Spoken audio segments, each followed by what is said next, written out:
యెహోవాని సేవించడము. ఏముండాలంట మన నిర్ణయము? యెహోషువ ఏమన్నాడు? మీరు ఎవరిని సేవిస్తారో నాకు తెలియదు, నేను నా ఇంటి వారును ఎవరిని సేవిస్తామంట?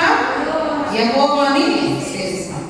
సో ఇప్పుడు మీ ఇళ్లలో నుంచి మీరు వచ్చున్నారు, మీ పేరెంట్స్ దేవుడిని తెలుసుకున్నారో లేదో. ఎందుకంటే నాకు తెలుసు యేసుబా బ్రదర్ చర్చ్కి వచ్చే పిల్లలు చాలా మంది యవనస్తులు బాగా దేవుళ్ళు ఉంటారు, కానీ వాళ్ళ తల్లిదండ్రులు దేవుళ్ళు లేని వాళ్ళు ఉన్నారు. అంటే మీ ద్వారా మీ కుటుంబం ఏమవ్వాలా?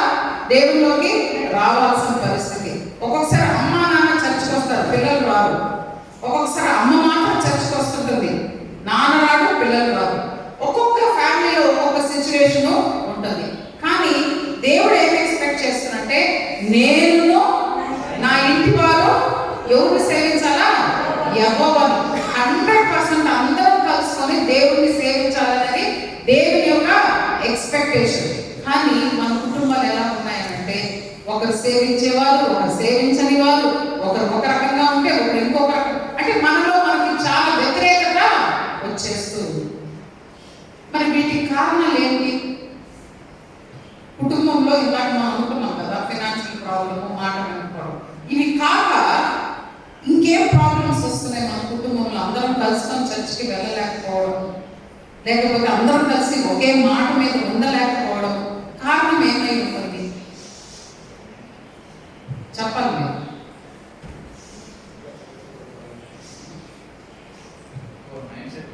ఒక్కొక్కరికి ఒక్కొక్క మైండ్ సెట్. ఇంకా ఓకే, టైం లేదు కాబట్టి మనకి త్వరగా వెళ్ళిపోతాం. అందరికీ ఒకే మైండ్ సెట్ లేదు. సరే, ఒకే మైండ్ సెట్ ఉన్నా కూడా మీ డిగ్రీ ఆఫ్ థింకింగ్ వేరు, మీ తమ్ముడు డిగ్రీ ఆఫ్ థింకింగ్ వేరు, అమ్మ థింకింగ్ వేరుగా ఉంటుంది. మైండ్ సెట్ ఒకటే అంటే మనం కలిసి ఉండాలనే మైండ్ సెట్ ఉంది, లేదని చెప్పట్లేదు. కానీ ఒక్కొక్కరి ఆలోచన విధానంలో మార్పులైతే ఖచ్చితంగా ఉంటాయి.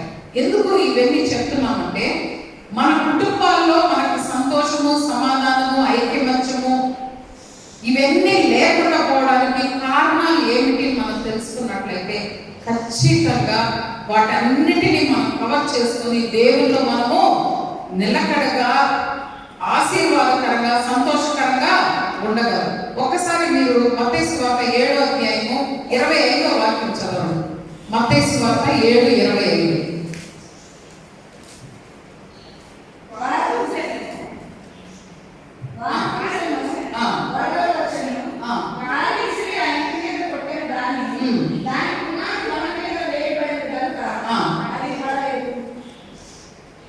అది ఏమవ్వలేదు, ఏం కొట్టిందంట? ఆ ఇంటి మీద వాన కొట్టింది, వరద వచ్చింది. ఏమేమి కొట్టాయి? ఇప్పుడు మనం వర్షాలు చూస్తుంటాం కదా, న్యూస్లో కూడా చూస్తుంటాం. వాన, వర్షము, తుఫాన్ రాగానే చెట్లు పడిపోతుంటాయి, ఇళ్ళు కూడా పెద్ద పెద్ద అంతస్తు బిల్డింగ్లు, మొన్న కూడా న్యూస్లో వచ్చింది, ఎంతో పెద్ద అంతస్తులు పడిపోతుంటాయి. కారణం ఏంటి? ఏం లేదు, పునాది సరిగా లేదు. కానీ ఇక్కడ వాక్యంలో ఏముంది? ఆ ఇంటి మీద ఏం కొట్టిందంట? గాలి వచ్చింది, వరద వచ్చింది, అన్ని వచ్చినాయి. కానీ ఆ లాస్ట్ సెంటెన్స్ చదవండి, ఏముందో? దాని పునాది ఎక్కడ ఉంది? బండ మీద వేయబడింది కనుక అది పడలేదు. ఒక్కొక్కసారి పెద్ద గాలి వర్షానికి చిన్న చెట్లు బాగానే ఉంటాయి, పెద్ద చెట్టు పడిపోయి ఉంటుంది రోడ్డు. చూస్తున్నారు మీరు ఎక్కడన్నా? చిన్న చెట్లు బాగానే ఉంటాయి, పెద్ద తుఫాన్కి చిన్న చెట్లు బాగానే ఉంటాయి. పెద్ద చెట్టు ఏమైపోయి ఉంటుంది? రోడ్లు అడ్డంగా పడిపోయి ఉంటుంది. కారణం ఏంటో తెలుసా? దాని వేర్లు సరిగ్గా లేవు. ఇదే మన కుటుంబాల్లో జరుగుతుంది. కుటుంబాలు ఎందుకు విడిపోతున్నాయి? కుటుంబాల్లో ఎందుకు భయంకరమైన పరిస్థితి కలుగుతుందంటే, మన కుటుంబాలు దేవునిలో లేవన్నమాట. అక్కడ క్లియర్గా ఉంది, బండ మీద కట్టబడింది. బండ అంటే ఎవరు? క్రీస్తు అనే బండ మీద మన కుటుంబం కట్టబడి ఉన్నట్లయితే ఏమవుతుందంట, వాన వచ్చినా వరద వచ్చినా ఏమొచ్చినా కూడా ఆ కుటుంబము కదిలింపబడదు. చాలా ఫ్యామిలీస్ అంటే మీరు యవనస్తులు కాబట్టి ఈ సబ్జెక్టు మీకు తగ్గ విధంగా చెప్పాలి. యాక్చువల్గా అయితే పెళ్ళైన వారైతే డిఫరెంట్ క్వశ్చన్స్ డిఫరెంట్ ఆన్సర్స్ వస్తుంటాయి. ప్రాబ్లం ఏంటంటే ఈ రోజుల్లో ఫ్యామిలీస్లో రకరకాలైన మ్యారేజ్ అయినట్టు మీరు యవనస్తులు మ్యారేజ్ అవ్వాల్సిన కొంతమంది ఉన్నారు. మీరు తీసుకునే నిర్ణయాలను బట్టి మీ ఫ్యూచర్ ఉంటుంది. మీ ఫ్యామిలీస్ మీరు తీసుకునే నిర్ణయాలు బట్టి, మీ మ్యారేజ్ విషయంలో మీరు తీసుకునే నిర్ణయాలు బట్టి మీ కుటుంబాలు ఉంటాయి. కారణం ఏంటంటే ఇందాక యథార్థత అనే సబ్జెక్టులో ఆ క్షణిక ఆవేశం అనేది పిల్లల్లో యవనస్తులుగా మీకు ఉంటుంది. ఆ క్షణిక ఆవేశంలో మీరు తీసుకునే నిర్ణయాలను బట్టి మీ కుటుంబాలు మంచిగా ఉంటే ఉంటాయి, లేకపోతే చెడుగా ఉంటే చెడుగా మారిపోతాయి. ఇవి మనకు తెలుసు. ఇప్పుడు మనం దేవుని యొక్క ఆ వాక్యంలోకి వస్తాము. సరే, ఇక్కడ ఇవ్వబడిన వాక్యము మత్తయి సువార్త 22వ అధ్యాయము 36 నుంచి 40 వరకు ఉంది. మొత్తం చదవాల్సిన అవసరం లేదు, కానీ అక్కడ మత్తయి సువార్త 22వ అధ్యాయము 36 నుంచి 40 వరకు ఉంది, కానీ 37 నుంచి చదవండి.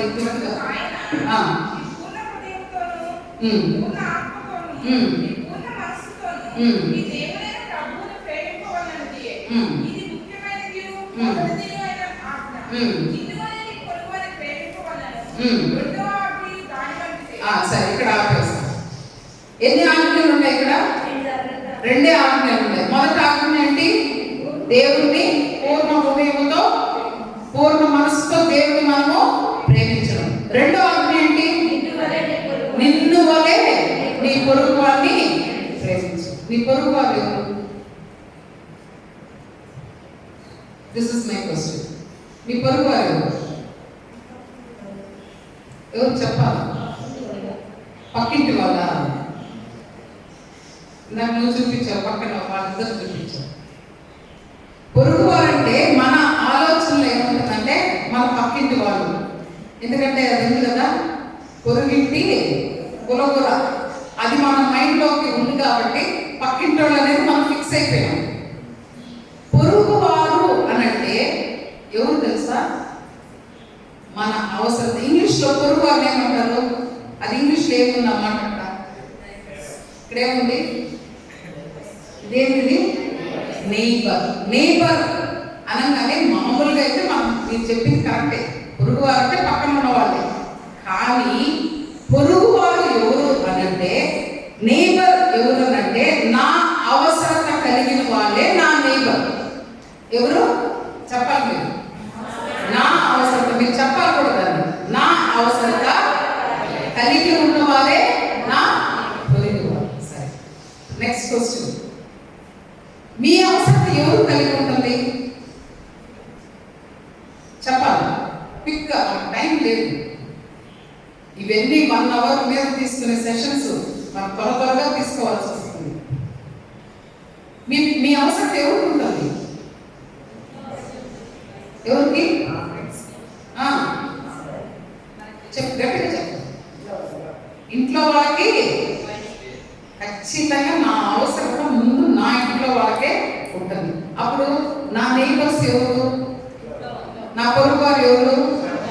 నా ఇంట్లో వాళ్ళే నా పొరుగు వారు. అయిపోయిందా? మన పక్కింట్లో ఆంటీయో పక్కింటి అంకులో కాదు. ఫస్ట్ నా అవసరత నా ఇంటి వారికి. కానీ మనం ఏం చేస్తామంటే మన ప్రయారిటీ ఎలా ఉంటుందంటే, యాక్చువల్గా ముందు ఇప్పుడు చదివిన వాక్యంలో ముందు దేవుడిని ప్రేమించాలా, రెండోది నీ పొరుగు వారు. నీ పొరుగు వారు ఎవరు? ఇప్పుడు మనకు అర్థమైంది, మన ఇంటి వారు. మనది ఎక్కడ ఉంటుందంటే, ఎక్కడో ఉన్న ఫ్రెండ్స్. ఎందుకు మన వాట్సాప్ ఫ్రెండ్స్, ఫేస్బుక్, అసలు ఫేస్బుక్లో ఉన్న సగము ఐడెంటిటీస్ అన్నీ రాంగే. వాళ్ళు మనకి ఫ్రెండ్స్ అయిపోయి వాళ్ళకి మనం ఫేస్బుక్లో పెట్టే లైక్లు, కామెంట్లు, వాట్సాప్లో పెట్టేవి ఇవి ఎక్కువ ప్రయారిటైజ్ అయిపోయి వాటికి ఎక్కువ ముఖ్యత్వం ఇచ్చి, ఇక్కడ అమ్మ నాన్న మనం పిలిచినా కూడా, మన పొరుగు వారు మనం పిలిచినా కూడా మనం ఎక్కడో దూరంగా ఉన్న వారికి ఇంపార్టెన్స్ ఇస్తూ ఫస్ట్ వాళ్ళు అయిపోయారు, సెకండే మన పేరెంట్స్, మూడోది దేవుడు.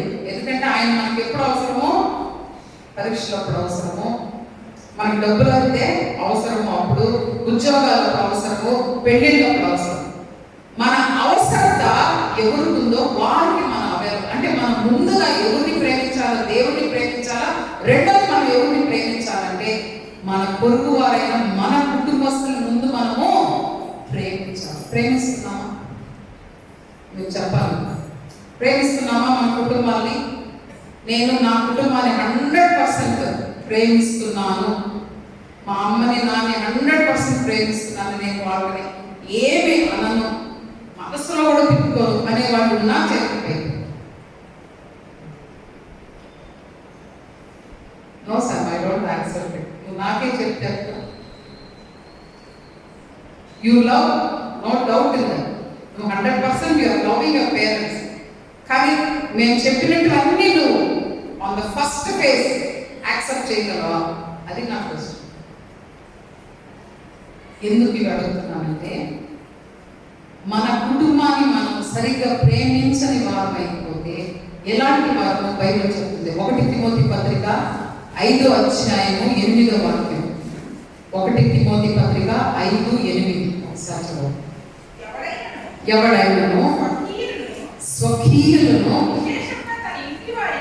విశేషముగా తన ఇంటి వారిని సంరక్షింపకపోయిన ఎడల వాడు విశ్వాస త్యాగము చేసిన వాడై, ఎవరు కంటే? అవిశ్వాసుల కంటే కూడా చెడ్డవాడై ఉండడు. ఎవరంట? ఒకడు తన ఇంటి వారిని, విశేషంగా తన ఇంటి వారిని ప్రేమింపకపోయిన ఎడల అవిశ్వాసి కన్నా. ఇప్పుడు మీరు నిర్ణయించుకోవాలి. మనము మన కుటుంబాన్ని సరిగ్గా ప్రేమించకపోతే మనము అవిశ్వాసుల కంటే కూడా ఏగా ఉన్నామంట? చెడ్డవారై ఉన్నాం. అవిశ్వాసులు అంటేనే దేవుడు నమ్మని వారు, వారికంటే మనం చెడ్డవాళ్ళు. మిమ్మల్ని చెడ్డవాళ్ళనంటే ఎవరు ఒప్పుకుంటారు? మీరు చెప్పండి. ఏమని నేను చెడ్డదాన్ని ఒప్పుకుంటావా? గొడవ వేసుకుంటావా లేదా? వాళ్ళు నిలదీస్తావా లేదా? చెప్పు. ఎట్ట నేను చెడ్డదాన్ని చెప్పు అంటాము లేదా? కానీ వాక్యం ఏం చెప్తుంది? మన స్వకీయులను మనము ప్రేమింపని ఎడల ఏమైపోతామంట?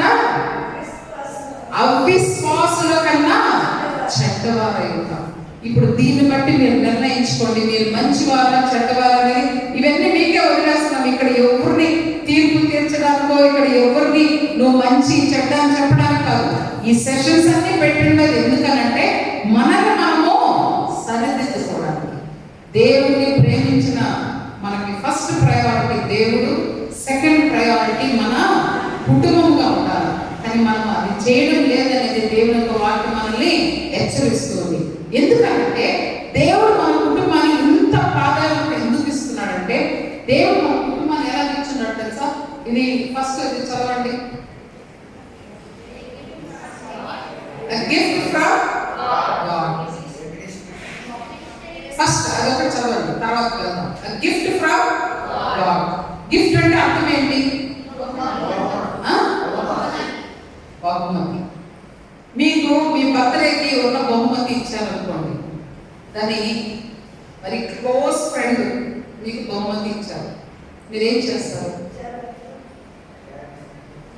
మనం కూడా మన క్లోజ్ ఫ్రెండ్కి ఎలాంటి బహుమతిని సెలెక్ట్ చేస్తామంటే, ఎలాంటివి సెలెక్ట్ చేస్తాం చెప్పండి? మంచిది, అందమైంది, ఇంకా రోజు చూడగలిగేటట్టుగానో రోజు వాడుకునేటట్టుగానో మనం సెలెక్ట్ చేసి ఇస్తుంటాం క్లోజ్ ఫ్రెండ్. దేవుడు మన కుటుంబాన్ని మనకు ఎలా ఇచ్చున్నాడంట? ఇప్పుడేం చదివాం మనము?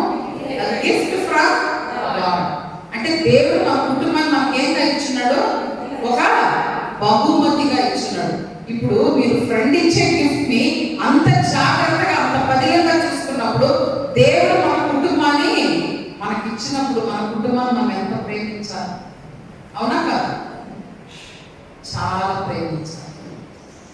కొంతమంది పిల్లలు అంటారు, పోయిపోయి నేను ఈ ఇంట్లో పుట్టాను అన్నారు. మీరు ఎవరన్నా ఉన్నారంటే వాళ్ళు? మీరు ఎవరు అనలేదు, మీరు మంచి పిల్లలు, అందుకే మీరు ఇక్కడ రాగలిగారు. మీరు ఎవరు అనేవాళ్ళు కాదు కాబట్టి. కొంతమంది అంటారు కోపంలో, ఆవేశంలో, పోయిపోయి ఈ ఇంట్లో పుట్టాను. ఏమంటే ఆ రోజు కూర బాగుండదు, వెంటనే అమ్మ మీద కోపం. కానీ వాక్యం ఏం చెప్తుంది, దేవుడు ఏం చెప్తున్నాడు, నీ కుటుంబం నీకేంగా ఇచ్చున్నాను నేను, ఒక బహుమతిగా. నేను వాళ్ళ ఇంట్లో పుట్టుంటే ఎన్ని మామూలే, వాళ్ళ ఇంట్లో కథ వాళ్ళ ఇంట్లో ఉంటుంది, మన ఇంట్లో కథ మనకు ఉంటుంది. రెండవదిగా ఆ గిఫ్ట్, దేవుడు మనకి ఇచ్చిన గిఫ్ట్ మన కుటుంబం. నాకు ఇచ్చిన ఈ తల్లిదండ్రులు శ్రేష్టమైన వారిని, వారిని మనము ప్రేమించి, ఎందుకంటే దేవుడు ఈ కుటుంబంలో నేను పుట్టేటట్టుగా చేశాడని ఎవరైతే ఆనందిస్తారో దేవుడు అటువంటి బిడ్డల్ని ఉన్నతమైన స్థాయికి తీసుకెళ్తాడు. ఎందుకంటే దేవుడు ఇష్టపడుతున్నాడు. దేవుడు నిర్ణయించేశాడు, నువ్వు ఈ తల్లిదండ్రులకి నువ్వు పుట్టాలనేది దేవుడు నిర్ణయించాడు. ఎందుకంటే తల్లి గర్భంలో మనం రూపింపబడక మునిపే తెలుసు మనం ఎవరది. సో ఆయన ఆల్రెడీ డిసైడ్ చేసేసాడు ఈ తల్లి తండ్రి ఎవరని. మరి అటువంటి తల్లిదండ్రుని నువ్వు నేను పోయి ఈ కుటుంబంలో పుట్టానని అనవసరమా? ఎవరైనా ఫ్రెండ్ గిఫ్ట్ ఇచ్చిన తర్వాత ఎలా ఈ గిఫ్ట్ ఇచ్చిన వాళ్ళు ఎవరు అడగమా? సేమ్ మనం ప్రతిదీ మనం గుర్తుపెట్టుకోవాలి. రెండోది ఏముంది చూడండి, a ministry from God. Ministry from God. ఇది మామూలుగా పెద్దవాళ్ళైతే వాళ్ళకి ఇచ్చిన కుటుంబాన్ని సరిగ్గా చూసుకోకపోతే బయట చర్చని ఎలా మేనేజ్ చేయగలరు? కుటుంబంలో భార్య తన మాట వినడం లేదనుకో, ఈ విషయం సంఘస్థులకు తెలిసిందనుకో, ఏం చెప్తారు? ఒకవేళ ఆయన ఏమైనా చెప్పాడు అనుకో, అక్కడ ఆమె ఫుల్ కోటింగ్ ఇస్తుంటుంది, ఈయన వచ్చి మనకు చెప్తున్నాడు అని అంటారా లేదు? యథార్థంగా చెప్పండి.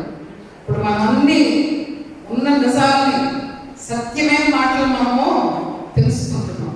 ఖచ్చితంగా ఏమంటారు, ముందు అక్కడ కన్విన్స్ చేయండి, అక్కడ మీరు సంతోషంగా ఉంటే అప్పుడు మాకు చెప్పండి అని అంటారు.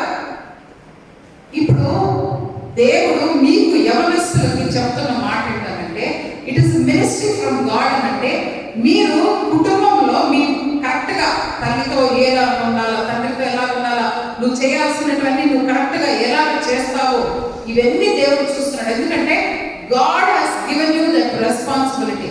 ఆ మినిస్ట్రీ, రెస్పాన్సిబిలిటీ, ఈ రెండు మనం చూసినట్లయితే మీ తల్లిదండ్రులకి మీరు ఎలాంటి కార్యాలు చేయాలా, మీ అన్నదమ్ముల దగ్గర మీరు ఎలాగా ఉండాలా, మీరు బయట ఇంటిలో నుంచి బయటకు వెళ్ళినప్పుడు ఏ కార్యాలు చేయాలా, ఇవన్నీ కూడా మీరు తెలుసుకున్నట్లయితే దేవుడు ఏం చేస్తాడంటే మీకు ఉన్నతమైన పొజిషన్ ఇస్తాడు, ఉన్నతమైన ఉద్యోగాలు ఇస్తాడు, ఉన్నతంగా మిమ్మల్ని హెచ్చిస్తాడు. మీరు ఎక్కడికి వెళ్ళినా మీ షైన్ అవుతారు. గుర్తుపెట్టుకోండి. ఎందుకు చెప్తున్నానంటే మాటలు ఇవన్నీ మేము లైఫ్లో ఎక్స్పీరియన్స్ చేసాం కాబట్టి, లైఫ్లో ఇవన్నీ మేము ఈ పార్ట్లో వెళ్ళాం కాబట్టి మీకు ధైర్యంగా మేము ఆ మాట చెప్పగలం. ఎప్పుడైతే మనం తల్లిదండ్రుల పట్ల బాధ్యతగా ఉంటామో ఖచ్చితంగా దేవుడు ఏం చేస్తాడు తెలుసా? బయట వాళ్ళు చూడాల్సిన అవసరం లేదు. నీకు దేవుడు నీ కుటుంబాన్ని ఏంగా ఇచ్చున్నాడు? గిఫ్ట్గా ఇచ్చున్నాడు. ఆ కుటుంబాన్ని నువ్వు సరిగ్గా చూసుకుంటున్నావు లేదా? ఆ కుటుంబం పట్ల నువ్వు ఎలాంటి బాధ్యతలు చేస్తున్నావు? ఇప్పుడు నా క్వశ్చన్ వేస్తున్నానండి, కరెక్ట్గా మీరు ఎవరో ఫ్రెండ్ని కావాలా, అప్పుడు అమ్మ మీకేం చెప్పింది? ఏదో ఒక పని చెప్పింది. ఇప్పుడు ఏం చెప్తారు మీరు? మీ దగ్గర నుంచి కావాలి ఆన్సర్. ఓమా నేను చేయను. ఒకవేళ మీ తమ్ముడు ఉన్నాడు, మోపలకాయ చేస్తున్నావు, మీ తమ్ముడు ఉన్నాడు, వాడు కూడా ఉన్నాడు, వెంటనే ఏం చెప్తావు నువ్వు? నీకు చెప్పిన పని నువ్వేం చెప్తావు అమ్మకి? వాడు ఉన్నాడు, వాడు ఖాళీ కూర్చొని ఉన్నాడు కదా, వాడు చెప్పచ్చు కదా అని అంటారా లేదా? ఖచ్చితంగా చెప్తాం. అరే నాకు ఈ రెస్పాన్సిబిలిటీ, నా కెపాసిటీని తెలిసి అమ్మ ఏం చెప్పింది, ఈ పని నాకు చెప్పింది, ఇది నేనే చెయ్యాలా అన్న తలపు మనలోకి ఎందుకు రాదు? ఎందుకు రాదనేది నేను లాస్ట్లో చెప్తాను. ఇవన్నీ ఈ రీజన్స్ అన్ని ఎందుకు రాలేదనేది చెప్తాను. మనం వెంటనే ఏం చేస్తామంటే, ఖాళీగా ఇంట్లో ఎవరున్నారు, నువ్వు కూడా ఖాళీగానే ఉన్నావు, నువ్వు ఖాళీగా ఉన్నావని నీకు పని చెప్పింది అమ్మ, నువ్వు వెంటనే ఏం చేస్తున్నావు? అమ్మ కానీ చెప్పేసి వెళ్ళిపోతే ఆ రెస్పాన్సిబిలిటీ తమ్ముడికో చెల్లికో వచ్చేసి నువ్వు కూడా వెళ్ళిపోవాలి. రీజన్ ఏంటంటే నీకు అది అర్థం కావడం లేదు. దేవుడు నీకు ఇచ్చిన రెస్పాన్సిబిలిటీ అనేది నీకు అర్థం కావడం లేదు. కానీ దేవుడు ఏం ఎక్స్పెక్ట్ చేస్తున్నాడంటే మనం అందరం కూడా ఒక కమిట్మెంట్తో దేవుడు మనకి ఇచ్చిన కుటుంబాన్ని మనము పూర్తిగా ప్రేమించి మన బాధ్యతలు మనము కరెక్ట్గా నిర్వహించాలి. సరే, ఇప్పుడు మీరు చెప్పండి, కుటుంబాలు సంతోషంగా ఉండాలంటే ఇప్పుడు మీరేం చేస్తారు? ఇప్పుడు మాకు అర్థమైంది, మన స్వకీయుల్ని మనము ప్రేమించకపోతే మనము ఎవరి కంటే, అవిశ్వాసుల కంటే చెడ్డవారు. ఇప్పుడు ఒక నిర్ణయం తీసుకున్నాం, మీరందరూ మంచివాళ్ళు అయినా కూడా ఇప్పుడు ఒక నిర్ణయం తీసుకున్నాం. ఏమని తీసుకున్నాము? నేను ఇంకా నా కుటుంబాన్ని ఎలాగ ప్రేమించాలా, నేనేం చేయాలా అనే కొన్ని నిర్ణయాలు తీసుకోవాలి. ఇప్పుడు మీరు చెప్పండి, ఏం చేస్తే మీ కుటుంబాలు హ్యాపీగా ఉంటాయి, మీ అమ్మ నాన్న హ్యాపీగా ఉంటారు? చెప్పండి. చెప్పిన మాట వినడం. చెప్పిన మాట వినడమా? కరెక్టేనా? ఒకవేళ అమ్మ దాంట్లో దూకురాలని దూకేస్తారా మీరు? ఎందుకంటే అమ్మ ఎటు చెప్పదని తెలిసింది. అమ్మ ఎటు ఆ మాట చెప్పదు. ఏం చేస్తే మన కుటుంబాలు హ్యాపీగా ఉంటాయి మీరు చెప్పండి. క్విక్గా ఐక్యమత్యముగా ఉండడం, అందరము ఒకే మాట మీద ఉండడం. మామూలుగా అటువంటి సమయాల్లో ఎవరు నిర్ణయం తీసుకుంటారు? అందరూ ఒకే మాట మీద ఉండాలంటే ఫాదర్ తీసుకుంటారు. కొన్ని దగ్గరలో ఫాదర్ కొంచెం ఇబ్బందికరమైన పరిస్థితిలో ఉంటే మదర్ తీసుకుంటారు. మరి వాళ్ళిద్దరూ తీసుకున్న నిర్ణయానికి మీరు ఏకీభవించాలా, లేకపోతే మీరు ఎదురు తిరిగి మాట్లాడాలా? ఏకీభవించి మాట్లాడాలి. మరి ఏకీభవిస్తారా మీరందరూ? నేను ఏకీభవిస్తాను ఇంక మీదట అనేవాడు చేతులు పైకెత్తండి. ఎవరు చూడద్దు, నీ మనసాక్షికి మీరు చేతులు పైకెత్తండి. నేను ఏకీభవిస్తాను, మా అమ్మ నాన్న ఏది చెప్పినా నేను ఏకీభవిస్తాను. ఓకే, వెరీ గుడ్, అందరూ ఏకీభవిస్తారు. ఓకేనా? సరే, ఈ మాట మీద ఉండాలి. ఇవన్నీ నేను మళ్ళీ అడుగుతాను మిమ్మల్ని, అప్పుడు మీరు చెప్పాల్సిన పరిస్థితి.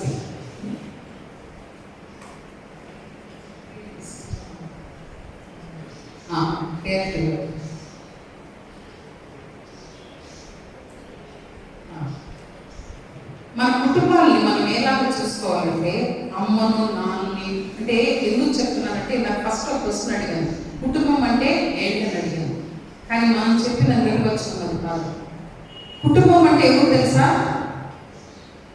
అమ్మ నాన్న పిల్లలు. ఎందుకంటే ఇప్పుడు మనం అలాగే జీవిస్తున్నాం. మన ఫ్యామిలీస్ అంతా కూడా ఎలాగైపోయారంటే న్యూక్లియస్ ఫ్యామిలీస్ అయిపోయినాయి అనమాట. అంటే ఓన్లీ ఇంతవరకే. ఇంతకు ముందు ఎలా ఉండేవాళ్ళు కుటుంబాలు? ఎలా ఉండేవాళ్ళు?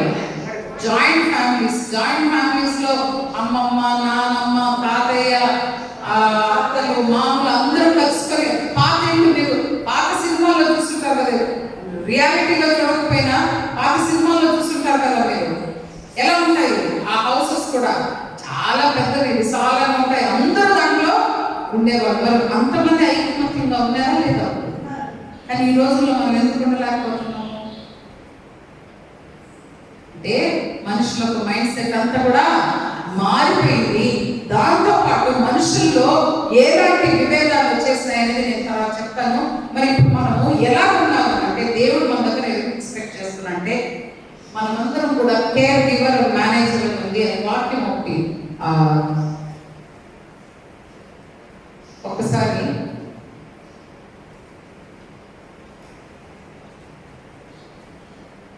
ఇది ఈ సబ్జెక్ట్లో పెద్దవాళ్ళని ఉంది దాంట్లో, అందుకనే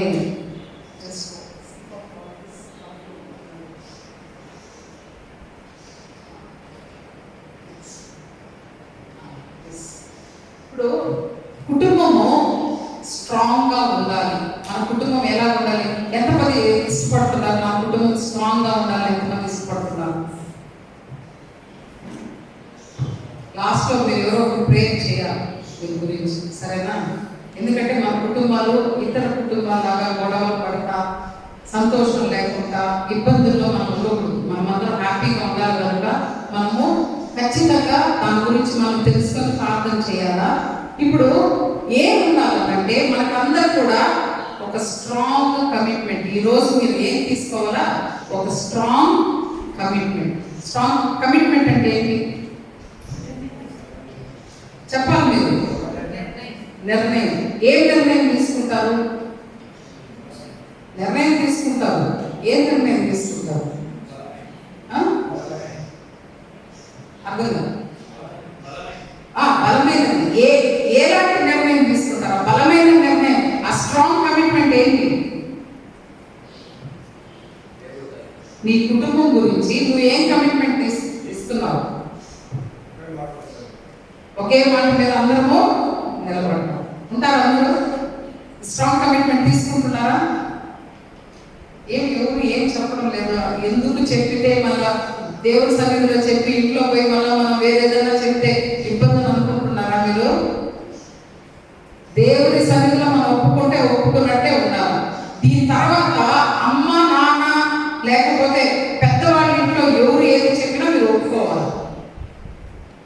అదైతేనే మీరు ఓకే చెప్పండి. స్ట్రాంగ్ కమిట్మెంట్ మనకి ఎలా ఉండాలంటే కుటుంబంలో అక్కడ వేసుకున్న బొమ్మ వేరే, అది పెద్దవాళ్ళది.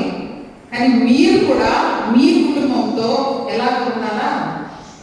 చాలా కమిటెడ్గా కలిసి ఉండాలి. ఫస్ట్ థింగ్ మీకు ఏం ఉండాలంటే నిద్ర లేస్తే సెల్ ఫోన్ చూసి ఫ్రెండ్స్కి హాయ్ చెప్పడం కాదు. కానీ ఏ రోజైనా మీరు లేచి mummy good morning, daddy good morning అని చెప్తారా? చెప్పారా? Very good. అందరూ చేతులు చెప్తాం. అబ్బాయి చేతులు కట్టాలా? మీరు చెప్పలేదు, అబ్బాయి చెప్పాడు. ఉదయం లేచి అమ్మకి నాన్నకి ఏ రోజైనా ఫ్రెండ్స్కి పెడుతుంటాం మెసేజ్లు. కానీ అమ్మ నాన్న మన ఎదురుగా ఉంటారు. దేవుడు తర్వాత వాడు మనకి దేవుడు లాంటి వాడు. వాళ్ళకి ఏ రోజైనా మనం గుడ్ మార్నింగ్ చెప్తుంటామా? ప్రేమగా ఐ లవ్ యూ మా, ఐ లవ్ యూ డాడీ అని ఏ రోజైనా చెప్తుంటామా? ఒకసారి ఆలోచించుకున్నాం. ఇవి అంటే వింతగా ఉండొచ్చు, కానీ మీరు దాన్ని అలవాటు చేసుకోండి. దీనికి ఒక ఉదాహరణ చెప్తాను. ఒక అబ్బాయికి ఇలాగా చాలా అవిధేయతగా ఉన్నాడు అనమాట. వాళ్ళ ఫాదర్ చాలా కష్టపడి, మదర్ కూడా లేదు, ఆ పిల్లడి కొరకు ఆయన చాలా కష్టపడి ఏవేవో చేసి చదివిస్తూ ఉన్నాడు. చివరికి ఆయనకు హెల్త్ బాగలేదు. హెల్త్ బాగలేనప్పుడు తను వచ్చాడు వాళ్ళ నాన్నని చూడడానికి. అక్కడ వచ్చినప్పుడు తనకు తెలిసిన కొన్ని విషయాలు విన్నప్పుడు వాళ్ళ నాన్న ఆ పిల్లోడి కొరకు ఎంత సాక్రిఫైస్ చేశాడో ఇవన్నీ తెలిసాయట. తెలిసినప్పుడు హాస్పిటల్కి వచ్చాడు అబ్బాయి. హాస్పిటల్కి వచ్చి వాళ్ళ నాన్నని చూస్తుంటే కన్నీళ్ళు వస్తూ ఉంది. వాళ్ళ నాన్నకి చెప్పాలనుకుంటున్నాడు అనమాట. ఏమని చెప్పాలనుకున్నా అంటే daddy I love you so much అని చెప్పాలని. అంటే ఎంత కష్టపడ్డాడు వాళ్ళ నాన్న అనేది వేరే వాళ్ళు వివరించారు. వాళ్ళ నాన్న ఏ రోజు కూడా తన కష్టాన్ని పిల్లోడికి చెప్పరు. మీకు తెలియదు. మీకు యాక్చువల్గా కూడా మీ పేరెంట్స్ మీ కొరకు ఎంత సాక్రిఫైస్ చేస్తున్నారో అది ఏ రోజు మీకు తెలియదు. కొంతమంది పిల్లలు ఉంటారు, అది మీ బాధ్యతలు చేయాలా అని అంటారు. వాళ్ళ బాధ్యతలు కరెక్ట్గానే చేస్తారు, అందుకంటే అత్యధికంగానే చేస్తుంటారు. అప్పుడు ఆ పిల్లోడు ఆ విధంగా చేసి వాళ్ళ నాన్నకి చెప్పాలన్న ఆశ అయితే ఉంది. కానీ ఇప్పుడు మీరు నవ్వుతున్నారు కదా, ఐ లవ్ యూ డాడీ అని చెప్పడం, ఆ మాట చెప్పేటప్పుడు నవ్వాడు అబ్బాయి. అంటే అది చెప్తే మనల్ని ఏమన్నా అనుకుంటారేమో, వీడికి ఏమన్నా స్క్రూ లూజ్ అయిందని నాన్న అనుకుంటారేమో కదా. అదే కదా, అది నువ్వు అలవాటు చేసుకున్నావు అనుకో. ప్రతిరోజు నీకు తెలియకుండా ఫోన్లో నువ్వు మాట్లాడినప్పుడు అదే మాట్లాడు. మా వాడు కూడా చెప్తాడు, వాడికి మరీ అత్యవసరాలు ఏమన్నా ఉంటే ఆ రోజు మాత్రం ఫోన్లో ఏం చెప్తాడు, మా లవ్ యూ మా అంటాడు. అప్పుడే నాకు అర్థమైపోతుంది నెక్స్ట్ ఫోన్ కాల్కి వాడు డబ్బులు అడుగుతాడు అన్న సంగతి నాకు అర్థమైపోతుంది.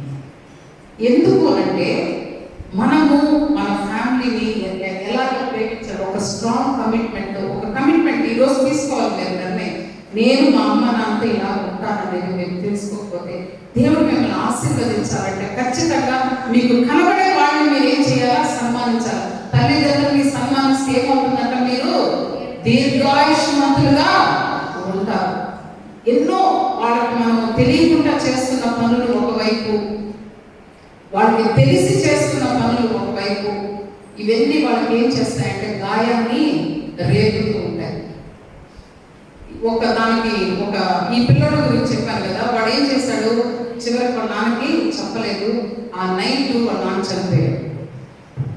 వీడు చెప్పాలన్నా ఆసక్తి ఏమో ఉంది, చెప్తే వాళ్ళ నాన్న ఏమనుకుంటాడేమో, ఇప్పుడు దాకా గాయపరుచున్నాడు వాళ్ళ నాన్నని. వాళ్ళ నాన్న ఆ రాత్రి చనిపోయాడు. వాడు ఇంకా ఎంత బాధగా ఉంటుందో మీరు ఒక్కసారి అంటే మనం ఆ ప్లేస్లో ఉంటే మనకి ఎంత బాధ కలుగుతుందో ఒకసారి ఆలోచించండి. మన తల్లిదండ్రుల దగ్గర ప్రేమని మనము కంప్లీట్గా వ్యక్తపరచాలి. రెండవది ఏంటంటే మనము తల్లిదండ్రులతో కొద్దిగా సమయాన్ని గడపాలి. మీరు గడుపుతున్నారా మీ తల్లిదండ్రులతో సమయాన్ని? తల్లిదండ్రులతో మీరు సమయాన్ని గడుపుతున్నారా? చెప్పండి. ఇక్కడ ఉన్న వాళ్ళు, నేను మా అమ్మ నాన్నతో చాలాసేపు మాట్లాడుతుంటాను అనేవాళ్ళు ఎవరైనా ఉంటే చెప్పండి. మ్యారేజ్ ఒక్కటే జరుగుతుంది. ఉన్నారా? ఎవరు ఎక్కువ టైం గడుపుతున్నారు? ఇప్పుడు మీ ఫ్రెండ్ ఎవరైపోయినారో, నేను అదే అడిగింది. ఇంటిమసీ విత్ గాడ్, దేవుడితో సన్నిహిత సంబంధం అంటే ఎవరితో సంబంధం కలిగి ఉన్నాం మనము? Cell phone. సో మన సమయాన్ని ఎక్కడ గడుపుతున్నాము? అమ్మా నాన్న మాట్లాడుతూనే ఉంటారు, మీరు దేని చూసుకుంటారు? ఏ రోజైనా వాళ్ళతో ఏదైనా డిస్కషన్ చేయడము, మీ అవసరతలు ఉంటే మాత్రం ఏం చేస్తారు? చాలా బాగా మాట్లాడతారు. ఇప్పుడు నేను చెప్పాను కదా మా వాడి సంగతి కూడా, అప్పుడు మాత్రము ఐ లవ్ యూ మా చాలా బాగా చెప్పుకుంటాడు. అలాంటి పరిస్థితిలో మనం ఉన్నాము. చూడండి, ఒక్కసారి ఆలోచించుకోండి. మనం ఏ కార్యాలు చేస్తున్నాము, మన తల్లిదండ్రుల పట్ల మన బాధ్యతలు ఏంటి, దేవుడు మనం చెప్పిన మాటలు ఏంటి, మనం చేస్తున్న కార్యాలు ఏంటి. దేవుడు మనం ఆశీర్వదించాలంటే మన వైపు అన్ని కూడా క్లారిటీ ఉంటేనే దేవుడు కూడా మనల్ని ఆశీర్వదిస్తాడు. మనం ఏం చేయాలంటే కొద్దిసేపు అయినా మన తల్లిదండ్రులతో కూర్చొని ప్రతి దినము, అంటే అఫ్కోర్స్ ఇప్పుడున్న పరిస్థితులు అందరూ బయట చదువుకుంటుంటారు, కానీ ఫోన్లో ఫ్రెండ్స్తో చాలాసేపు మాట్లాడతాం, కానీ అమ్మ నాతో ఒక నిమిషం. ఎందుకంటే అమ్మతో మాట్లాడితే రేపు అది చేస్తావా, అమ్మాయి ఇది చేస్తావా, ఇవన్నీ అడగకుందని టక టక టక మాట్లాడేసి పెట్టేస్తాం. అదే ఫ్రెండ్ అయితే చాలాసేపు మాట్లాడతాం. మరి ఎంత సమయాన్ని మీరు మీ కుటుంబాలతో గడుపుతున్నారో ఆలోచించుకోండి. ఇది ఏంటిది? చదవండి. ఇప్పుడేముంది? Good communication. కమ్యూనికేషన్ అంటే ఏంటి? మాట్లాడు. Good communication. ఇందాక నేను చెప్పాను కదా, ఏ రోజైనా మంచి వస్తువు కొనిచ్చినప్పుడు, మంచి డ్రెస్ కొనిచ్చినప్పుడు, క్రిస్మస్ వస్తుంది, ఎన్నో క్రిస్మస్లు అయిపోయినాయి మీకు. క్రిస్మస్కి కొనుక్కొని వచ్చి తల్లిదండ్రులు ఇవ్వగానే, అఫ్కోర్స్ ఇప్పుడు వాళ్ళు కొనుక్కొని వచ్చి ఇవ్వడంలో మీరే 5,000 10,000 తీసుకొని మీరు వెళ్ళిపోతున్నారు, వేరే సంగతి. ఒకవేళ అది కాక ఏమైనా కొనుక్కొని వచ్చి ఇచ్చినప్పుడు థ్యాంక్ యూ అని ఎవరైనా చెప్తామా? ఉన్నారా ఎవరన్నా చెప్పినాడు? మా వాడు చెప్పారు, అది వాస్తవం. అది చెప్పాను కదా, వాడు అవసరం తీరిపోయి ఖచ్చితంగా వాడు థ్యాంక్స్ చెప్తాడు. అది మాత్రం గ్యారెంటీ. ఎంతమంది ఆ విధంగా చెప్పగలుగుతున్నారు థ్యాంక్ యూ అని? ఎవరైనా అవ్వచ్చు, అన్న అవ్వచ్చు, అక్క అవ్వచ్చు. ఒక వస్తువుని కొనిచ్చిన వెంటనే ఒక హగ్ ఇచ్చి ఎంతమంది మీ యొక్క ప్రేమను వ్యక్తపరచగలుగుతున్నారు? Very good. ఇవన్నీ చూడండి, ఇవన్నీ కూడా దేవుడు మన దగ్గర, అంటే ఇవి వాక్యంలో రాయబడలేదు, ఉన్నాయి, వాక్యాలు అయితే ఉన్నాయి, అవన్నీ మనకు టైం లేదు. ఎవరు వాళ్ళ ప్రేమను ఎలా ఎక్స్ప్రెస్ చేశారనేది మనకు తెలుస్తుంది. కానీ మీకు ఇవ్వబడిన మీ కుటుంబం ఒక గిఫ్ట్గా ఉన్నప్పుడు, అది మీ రెస్పాన్సిబిలిటీగా ఉన్నప్పుడు మీరు ఏం చేస్తున్నారు అనేది చాలా చాలా అవసరం. మీరు ఏం చేయాలి? ప్రతిదానికి మీ స్పందన ఉండాలి. తీసుకొని నన్ను చూసేసి దీనికంటే కొంచెం బాగున్నది కొని ఉండొచ్చు కదా, దీనికంటే ఆల్రెడీ 20,000 రూపాయలు ఇచ్చి ఒక సెల్ ఫోన్ కొనిచ్చుంటారు, మీరే పోయి తెచ్చుకుంటారు. 20,000 ఎంత కష్టపడి ఇచ్చారని మీరు ఆలోచించండి.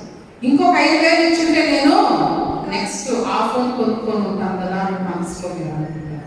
దానికి మీరు థ్యాంక్స్ చెప్పగలుగుతున్నారా? మీరు ఆ విధంగా చెప్పగలుగుతున్నారా? ఒకసారి ఆలోచించుకోండి. మరి గుడ్ కమ్యూనికేషన్ మీ దగ్గర ఉందా లేదా అని మీరు అని నెక్స్ట్ గుడ్ కమ్యూనికేషన్ మరి మన దగ్గర ఉందా లేదా? అప్రిసియేషన్, అదేం చదవండి, దాంట్లో ఏముంది? Appreciation and affection. అప్రిషియేట్ అంటే ఏంటి? కొంచెం పొగడడం, కాస్త పొగడడం. ఒకవేళ అన్న మంచి ఒక ఇది తీసుకొని వచ్చాడు, ఒక స్పోర్ట్స్లో ఒక షీల్డ్ తీసుకొని వచ్చాడు, పొగడతావా లేకపోతే అని చెప్పేసి వెళ్ళిపోతావా? ఏం చేయాలమ్మా? ఏం చేయాలమ్మా చెప్పండి. మీరు చేస్తున్నామా లేదా? ఇవి మనం ఆలోచించుకోవడానికి. ఇవన్నీ కూడా ఎందుకు చెప్తున్నామంటే ఇవన్నీ కూడా మనం మిస్ అయిపోతున్నాం అన్నమాట. దానివల్ల ఏమైపోతుందంటే మన కుటుంబాల్లో ఇవన్నీ చిన్న చిన్న tips to be a happy family, ఈ చిన్న టిప్స్ మనం చేయడం లేదు. చిన్న చిన్నవి కూడా మనము చేయడం లేదు. అందుకే చాలా పెద్ద ప్రమాదాలు మన కుటుంబాల్లో పడిపోయి కుటుంబాలు విడిపోతూ ఉంటాయి. ఒకరినొకరు అప్రిషియేట్ చేసుకోవడం, ఒకరినొకరిని గణపరచుకోవడము, ఒకరినొకరిని ఎంకరేజ్ చేసుకోవడము. ఒకవేళ తమ్ముడికి కొద్దిగా తక్కువ మార్కులు వచ్చినాయనుకో, వెంటనే అక్కేమంటుంది, నువ్వు సినిమాలు చూసావు కదా అందుకే నాకు తక్కువ వచ్చినాయి. అది కాకుండా ఈసారి నువ్వు కొంచెం జాగ్రత్తగా చదువు, ఖచ్చితంగా నీకు బాగా వస్తాయి అని ఎంకరేజ్ చేస్తే ఏమవుతుందంటే పాజిటివ్గా వాళ్ళు పడ్డారు, కష్టపడ్డారు, లేదని చెప్పడం లేదు. సినిమాలు కూడా చూస్తున్నారు, లేదని చెప్పడం లేదు, రెండు జరిగాయి. కానీ పాజిటివ్గా మనసులు చేసినప్పుడు ఏమవుతుందంటే మనసులో కొద్దిగా ఆ తగిలిన గాయం కొంచెం కవర్ అయ్యి నెక్స్ట్ టైం బాగా చదువుకోగలుగుతారు. ఒకరినొకరు అప్రిషియేట్ చేసుకొని ఎంకరేజ్ చేసుకోవడం చాలా అవసరమైన ఒక విషయం అయింది. మరి ఇంకొకటి ఏంటంటే అదేమి చదవగలవా? Ability to solve problems and crisis. Problems crisis సగం వచ్చేది ఎవరి వల్ల? పిల్లల వల్లే వస్తుంటాయి ఇక్కడ ఫ్యామిలీస్. అవునా కదా? పిల్లల చదువులని, లేకపోతే వీళ్ళు ఎక్కడో పోయి గొడవ పడేసి వచ్చేది, ఇవన్నీ కూడా చాలా వరకే పిల్లలు వస్తాయి, పేరెంట్స్ వల్ల కొన్ని వస్తాయి, ఇవన్నీ వస్తాయి. కానీ మీ ప్రాబ్లమ్ని పేరెంట్స్కి అప్పచెప్పేసి మీరు దాని గురించి పట్టించుకోకుండా ఉండడం అనేది చాలా పొరపాటు. దీనికి ఒక చిన్న ఎగ్జాంపుల్ చెప్తాను. ఒక అబ్బాయికి చాలా కోపం వచ్చేది అనమాట. ఎప్పుడు మీకు కూడా వస్తుంటుంది లేదు, ఇది మాత్రం అందరూ దీంట్లో అందరూ భాగస్వామ్యమే. కోపం ఎక్కువ వచ్చినప్పుడు కొంతమంది ఇంట్లో ఏం చేస్తారు? వస్తువులు ఉన్నారంటే ఎవరున్నటువంటి వాళ్ళు వస్తువులు పగిలిపోతాయా? Very good. ఇంకా ఈ వస్తువులు పగిలిపోతే వాళ్ళకే ఇప్పుడు నేను చెప్తున్నాను. అటువంటి వాడే ఒక పిల్లోడు ఏ వస్తువు అంటే వస్తువు కనబడ్డదంతా పగిలిపోతేస్తాడు. వాళ్ళ తాతయ్య చూశాడంట. చూసి ఏం చెప్పాడంటే, ఒక పని చెయ్యి, నువ్వు చాలా డ్యామేజ్ కాస్ట్ చేస్తున్నావు ఇంట్లో వస్తువులకి, నీ కోపాన్ని. నువ్వు వెనక పక్క మన ఇంట్లో ఫెన్స్ ఉంది, చక్కలు ఉన్నాయి, నీకు ఒక సుత్తిను ఒక చీల, అక్కడ చీలను పెట్టేస్తాం, సుత్తి అక్కడ ఉంటుంది. నీకు కోపం వచ్చి నువ్వు పగలు కొట్టాలనుకున్నప్పుడల్లా వెనకాలకు వెళ్ళిపోయి దాని మీద చీల కొట్టేసి అన్నాడు. సరే వాడు కూడా ఒప్పుకున్నాడు, ఒప్పందము కుదిరింది వాళ్ళిద్దరు. సో వీడికి ఎప్పుడు కోపం వచ్చినా వెనకాలకు వెళ్ళి ఏం చేస్తాడు? చీల కొట్ట మొదలు పెట్టాడు. ఫస్ట్లో ఒక రోజులో వాడికి ఎన్నిసార్లు కోపం వస్తే అన్నిసార్లు కొడుతున్నాడు. స్లోగా అది తగ్గుతా వచ్చింది. వాళ్ళ తాతయ్య వాక్ చేస్తా ఉన్నాడు. చివరికి కొట్టడం మానేశాడు, చీలలు కొట్టడం మానేశాడు. అప్పుడు వాళ్ళ తాతయ్య అడిగాడు, ఏంటి ఈ మధ్య చీలలు కొట్టడం లేదని కాబట్టి, లేదు ఇప్పుడు నేను ఆ కోపం నాకు రావడం లేదు, నాలో మార్పు వచ్చింది అని అన్నాడు. తాతయ్య చాలా సంతోషపడి హక్ చేసుకొని చాలా మంచి మార్పు మీలో చూశారని చెప్పేసి అప్రిషియేట్ చేశాడు. కానీ మనం తీసుకెళ్ళాడు వెనకాల. తీసుకెళ్ళి ఆ ఫెన్సింగ్, అదే ఆ చక్కలు ఉన్నాయి కదా, అక్కడ తీసుకెళ్ళి సుత్తినిచ్చి ఏం చెప్పాడంటే, ఆ చీలలన్నింటినీ పీకేసేవా అన్నాడు. ఏం చెప్పాడు? ఆ చీలలన్నీ పీకేమన్నాడు. కూర్చొని ఇప్పుడు కోపం లేదు కదా, ఇంతకు ముందంటే చాలా కోపం వచ్చేది, ఇప్పుడు అది లేదు, ఆ క్వాలిటీ లేదు తనలో. ఏం చేశాడంటే అవన్నీ కూడా తీసేశాడు. అప్పుడు వాళ్ళ తాతయ్య భుజం మీద చేసి చెప్పాడు, ఇప్పుడు అక్కడ అన్నీ ఏం కనిపిస్తున్నాయి నీకు? ఏమున్నాయి? ఎన్ని హోల్స్ ఉన్నాయి నువ్వు కౌంట్ చేసుకో ఒకసారి. నువ్వు ప్రతిసారి కోపడ్డప్పుడల్లా నువ్వు చేసే గాయాలు ఇలాగనే అందరిలో వచ్చేస్తున్నాయి. ఇప్పుడు నువ్వు ఆ గాయాలను పొడిచగలవా? అక్కడ పడ్డ హోల్స్ని పొడిచగలవా? పొడిచగలవా? మన సమస్యలు, మన ఇంట్లో మనం కోప్పడే విధానము, ఎందుకంటే కోపానికి సంబంధించిన వాక్యాలు చాలా ఉన్నాయి. ఎంత మూర్ఖత్వంగా ఉండి మనము ఆ కార్యాలు చేసుకుంటాము. పేరెంట్స్కి మనం చేసే ఆ గాయాన్ని మీరు ఎప్పటికీ పోడ్చలేరు. మనం అది చాలా జాగ్రత్తగా, వీ కెన్ టాక్ ఎనీథింగ్, మనకి ఇష్టం వచ్చినట్టే మాట్లాడతాం, కానీ మీరు వేసిన గాయము ఆ రంధ్రము ఎప్పుడు కూడా పోడ్చలేదు. ఇవన్నీ కారణం ఏంటనంటే, మనకి ఇప్పుడు మనం చూసిన ఆ మెట్లన్నీ కూడా కారణం ఏంటనంటే, మనలో ఏం లేదు, ప్రేమ లేదు. సమస్యలకి కారణం ఏంటో తెలుసా? ప్రేమ లేదు. ప్రేమ ఉన్నట్లయితే 1 కొరింథీ పత్రిక, అయిపోయింది నా సెషన్ కూడా, 1 కొరింథీ పత్రిక 13వ అధ్యాయము 5-6 వాక్యాలు చూడండి. అంతకంటే పైన చదువునా, పైన నుంచి ఏం చేస్తుందట? ప్రేమ దీర్ఘకాలము,